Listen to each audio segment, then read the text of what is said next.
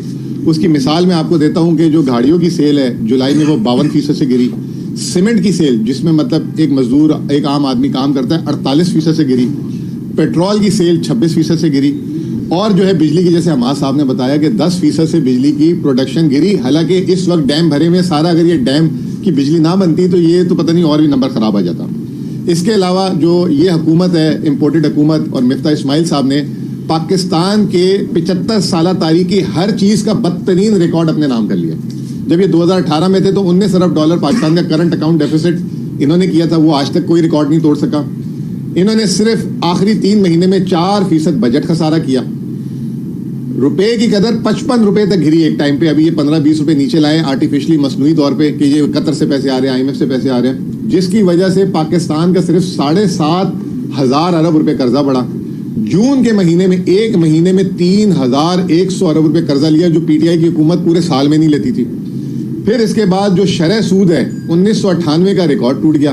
مہنگائی کا ریکارڈ جیسے انہوں نے بتایا ساروں نے 42%. ایکچولی 1973 میں پاکستان میں جو ہے 37% سب سے زیادہ مہنگائی ہوئی تھی. یعنی کہ یہ 1973 کا بھی اور 1947 کا بھی انہوں نے ریکارڈ توڑ دیا. ایکسچینج ریٹ کا بتایا. پھر جو ہے جو اس کے علاوہ انہوں نے سب سے زیادہ قرضہ 3 مہینے میں پاکستان کی تاریخ میں لیا. 11% پاکستان کا جو ہے انہوں نے قرضہ لیا. پھر آخر میں جو ہے یہ جو اب یہ جو ٹیکس کی بات کر رہے تھے, یہ تمام چیزیں جو جولائی کے مہینے میں صرف 10% سے ٹیکس بڑھا, حالانکہ روپے کی قدر جو ہے 35% سے گری. تو تمام بدترین ریکارڈ جو ہے مفتاح اسماعیل صاحب اور امپورٹڈ حکومت ایکسچینج ریٹ جو ہے یہ 210-12 روپے تک لے کے گئے تھے. کل جو ہے مارکیٹ میں جو بغیر انگوٹھے والا ریٹ, جس میں مطلب آپ ایسے جا کے لے لیں, 226 روپے کا, اور انگوٹھے والا جس میں ملتے نہیں $1,500 سے زیادہ 219-220 روپے, اور انٹر بینک کو 215 رکھا ہوا. اور وہ کیوں رکھا ہوا ہے؟ کیونکہ پاکستان کی تمام درآمدات بند کر دی ہیں. کسی کو LC نہیں کھولنے دے رہے, کسی کو کچھ نہیں کرنے دے رہے. تو یہ آپ سم اپ کر دیں. جی دیکھیں, بنیادی طور پہ جو ہمارے سامنے تصویر آ رہی ہے وہ یہ کہ جہاں پہ سیاست کو تو ایک طرف رکھے نا, وہ تو ہمیں پتہ ہے کہ وہ بے شرمی کی انتہا ہو چکی ہے سیاسی میدان میں, لیکن معاشی میدان بھی کوئی مختلف نہیں ہے. اور یہ ایسے نہیں ہے کہ یہ کوئی ایسے دنیا کے اندر معاملات ہو رہے ہیں جس کی وجہ سے ہے. یہ پیورلی آپ ایکسچینج ریٹ کو دیکھیں, جس طرح توانائی کے ساتھ ڈیل کیا گیا, جس طرح معیشت کے ساتھ ڈیل کیا گیا, جس طرح بجٹ پیش کیا گیا, جس طرح فیصلہ سازی کی گئی, جس طرح IMF کو ڈیل کیا گیا, یہ پیورلی حکومت کی نااہلی اور نکمے پن کی وجہ سے آج ملک میں مہنگائی بھی ریکارڈ توڑ چکی ہے. اور جس طرح مزمل صاحب نے بتایا کہ ہم اکنامک کنٹریکشن پہ جا رہے ہیں. سیمنٹ 48% اس کی سیل گر گئی ہے. $800 ملین آپ کی ایکسپورٹ گر گئی ہے. کسی نے تصور بھی نہیں کیا تھا پاکستان تحریک انصاف کے دور میں کیسے ہوگا. یہ ہم 6% پہ معاشی ترقی چھوڑ کے گئے تھے, اور دور دور تک کسی ایسے جس طرح کا آج بحران آیا ہوا ہے اس کا کوئی دور دور تک اندیشہ نہیں تھا. اس وقت کی بھی رپورٹس موجود ہیں, IMF کی اپنی رپورٹس بھی آخری موجود ہیں ہمارے دور کی. تو میں سمجھتا ہوں کہ ہم سیاسی میدان میں ضرور الجھے ہوئے ہیں, اور اس ملک کے کہ حقیقی آزادی اور شہری حقوق کے تحفظ کے لیے پاکستان تحریک انصاف اپنی جنگ ضرور لڑ رہی ہے، لیکن یہ نہ سمجھے کہ ہم معیشت کو بھول گئے. ہم اس وقت جو پاکستان میں معاشی قتل ہو رہا ہے، جو مہنگائی کا ریکارڈ ٹوٹا ہے، جس طرح بجلی کے بلوں کا اس وقت عذاب گر رہا ہے لوگوں کے اوپر، اور بے روزگاری آ رہی ہے آگے سامنے، ہمیں نظر آ رہا ہے ایک بہت بڑا ریسیشن. اس کی پاکستان کی تاریخ میں پہلے کبھی نوید نہیں ملتی. اور جو شخص یہ کہتا ہے کہ جی میں نے تو ڈیفالٹ سے بچایا، میں نے یہ کر دیا، وہ جھوٹ بولتا ہے. اس نہج پہ ملک کو لانے والے یہ لوگ ہیں. اور میں آپ کو ایک اور بات بتاؤں، جو آج کل انہوں نے معاملات شروع کیے ہیں، جو سیاسی عدم استحکام آئے گا، اس سے مزید معاشی عدم استحکام کی طرف ہم جا رہے ہیں.